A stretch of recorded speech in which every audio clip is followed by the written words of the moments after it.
Shalom, saudara yang dikasihi Tuhan. Kita jumpa lagi dalam renungan harian GP Grace Pangkal Pinang.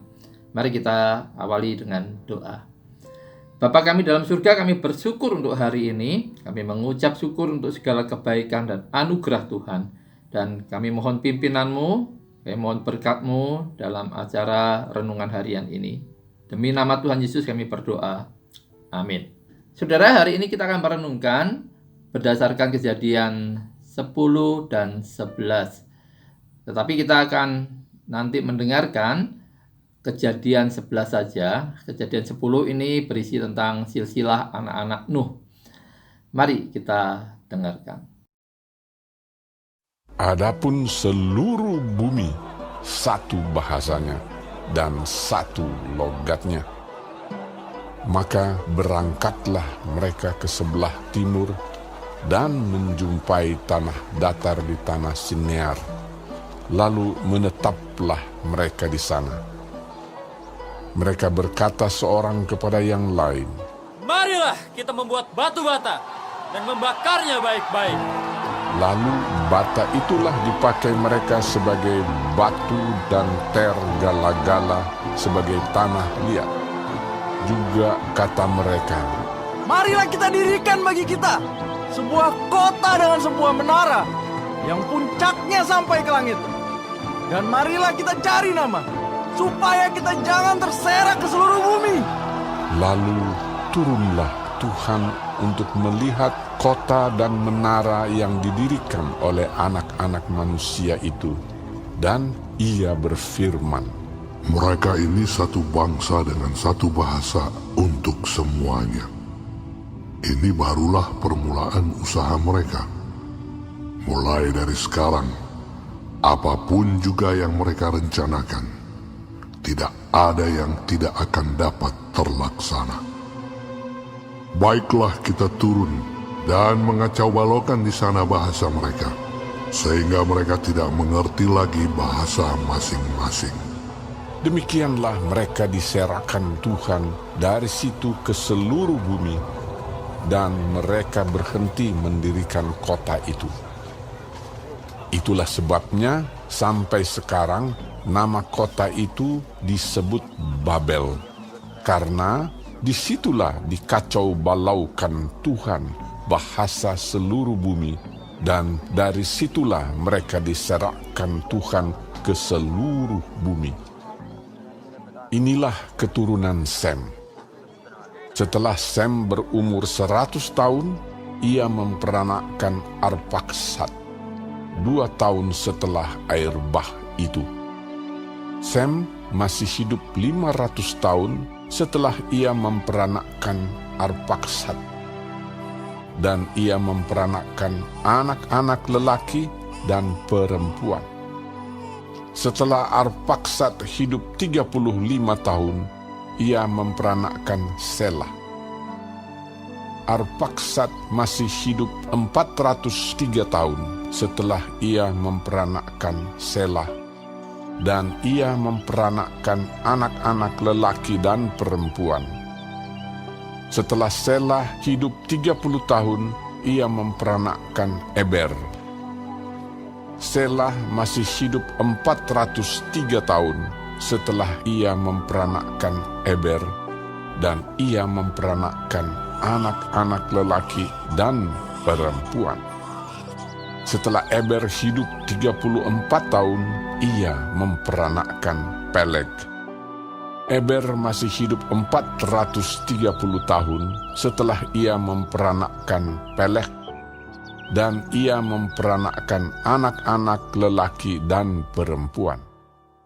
Setelah Peleg hidup 30 tahun, ia memperanakkan Rehu. Peleg masih hidup 209 tahun setelah ia memperanakkan Rehu, dan ia memperanakkan anak-anak lelaki dan perempuan. Setelah Rehu hidup 32 tahun, ia memperanakkan Seruk. Rehu masih hidup 207 tahun setelah ia memperanakkan Seruk, dan ia memperanakkan anak-anak lelaki dan perempuan. Setelah Seruk hidup 30 tahun, ia memperanakkan Nahor. Seruk masih hidup 200 tahun setelah ia memperanakkan Nahor, dan ia memperanakkan anak-anak lelaki dan perempuan. Setelah Nahor hidup 29 tahun, ia memperanakkan Terah.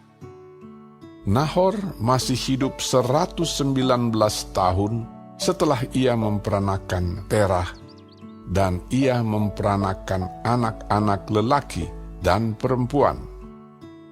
Setelah Terah hidup 70 tahun, ia memperanakkan Abram, Nahor, dan Haran.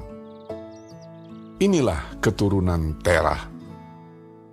Terah memperanakkan Abram, Nahor, dan Haran memperanakkan Lot. Ketika Terah ayahnya masih hidup, matilah Haran di negeri kelahirannya di Ur Kasdim.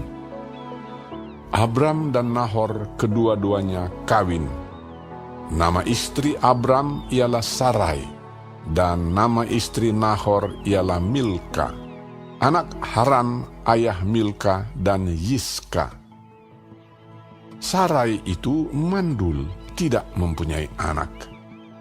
Lalu Terah membawa Abram anaknya serta cucunya Lot, yaitu anak Haran, dan Sarai menantunya, istri Abram anaknya.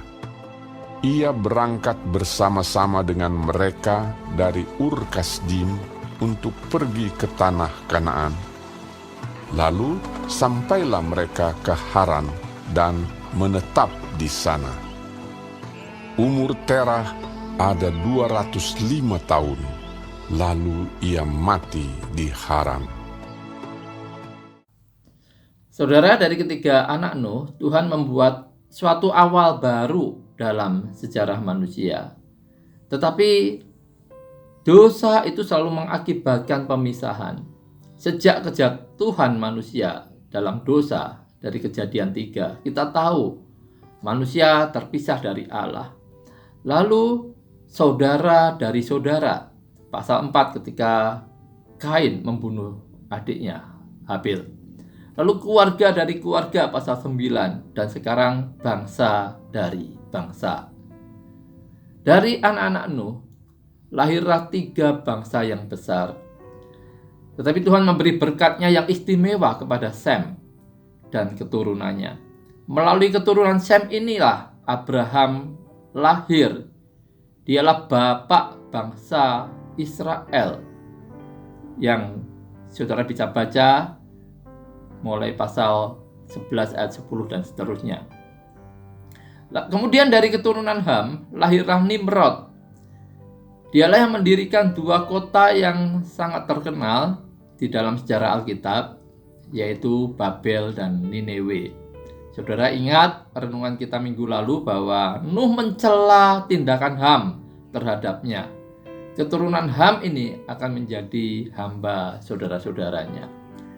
Di pasal 11 kita melihat bahwa manusia berusaha mencari persatuan dan ketenaran. Dan mereka berusaha mencapai hal-hal tersebut dengan hikmat dan kekuatannya sendiri. Seperti Lucifer yang ingin menjadi seperti Tuhan, dan manusia ingin membuat nama bagi dirinya sendiri.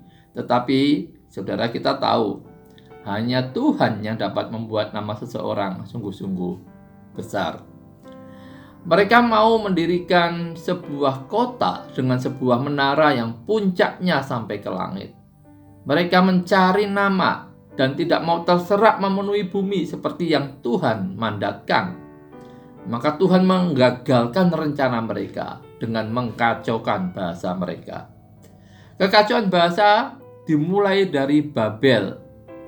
Ini berbalik 180 derajat pada hari Pentakosta dalam Kisah Para Rasul.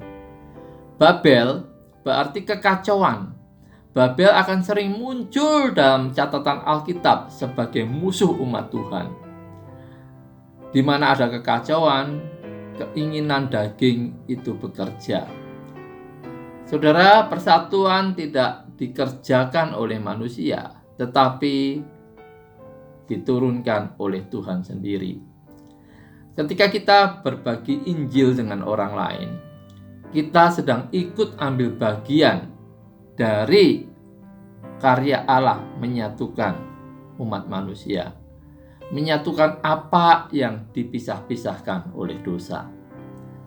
Kita lihat setelah hari Pentakosta, keturunan Ham, seorang Ethiopia, diselamatkan di dalam Kisah Rasul 8. Lalu seorang keturunan Sem, yaitu Paulus, diselamatkan di dalam Kisah Rasul 9. Dan keturunan Yafet, seorang non-Yahudi, diselamatkan dalam Kisah Rasul 10. Orang-orang Kristen sesungguhnya adalah para pembawa damai di dunia ini. Mari kita mau memberi diri dipakai oleh Tuhan untuk mempersatukan mulai dari keluarga kita, gereja, masyarakat, dan negara kita. Tuhan Yesus memberkati. Sampai jumpa lagi.